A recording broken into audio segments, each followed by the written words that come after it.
বাংলাদেশে বিনিয়োগের বিপুল সম্ভাবনার কথা তুলে ধরে কাতারের ব্যবসায়ীদের দেশে বিনিয়োগের আহ্বান জানিয়েছেন প্রধান উপদেষ্টা অধ্যাপক মুহাম্মদ ইউনূস।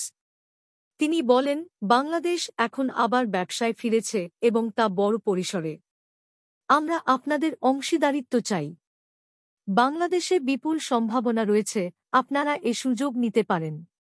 বুধবার রাতে কাতার ও বাংলাদেশের মধ্যে দ্বিপাক্ষিক বিনিয়োগ সম্ভাবনা নিয়ে আয়োজিত এক বিশেষ অনুষ্ঠানে এই আহ্বান জানান তিনি। প্রধান উপদেষ্টা জানান, অন্তর্বর্তীকালীন সরকার দেশে বিনিয়োগবান্ধব পরিবেশ তৈরির জন্য নানা পদক্ষেপ নিয়েছে এবং একটি দুর্নীতিমুক্ত নতুন বাংলাদেশ গঠনে প্রতিশ্রুতিবদ্ধ। নরওয়েজিয়ান টেলিকম অপারেটর টেলিনরকে বাংলাদেশে কিভাবে একটি টেলিফোন কোম্পানি গঠন করতে উদ্বুদ্ধ করা হয়েছিল সে প্রেরণাদায়ক গল্পটি তুলে ধরেন তিনি, যা পরে টেলিনরের সবচেয়ে লাভজনক উদ্যোগে পরিণত হয়। কাতার ও বাংলাদেশের মধ্যে দ্বিপাক্ষিক বিনিয়োগ সম্ভাবনা বিষয়ক অনুষ্ঠানে প্রধান উপদেষ্টা অধ্যাপক মুহাম্মদ ইউনূস। সংগৃহীত ছবি।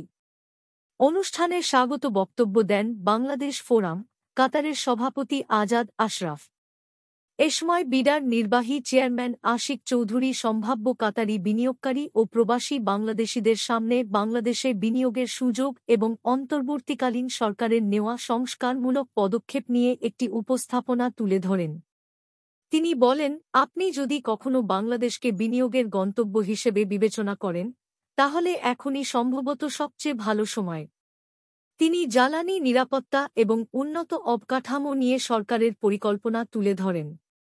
অনুষ্ঠানে কাতারের শিল্প ও বাণিজ্য মন্ত্রণালয়ের deputy under secretary Saleh Majed Al Khalafi, next smart সলিউশনসের সহপ্রতিষ্ঠাতা আলী বেন ফার্ড সহ অন্যান্যরা বক্তব্য দেন। কাতারে নিযুক্ত বাংলাদেশের রাষ্ট্রদূত নজরুল ইসলাম সমাপনী বক্তব্য প্রদান করেন।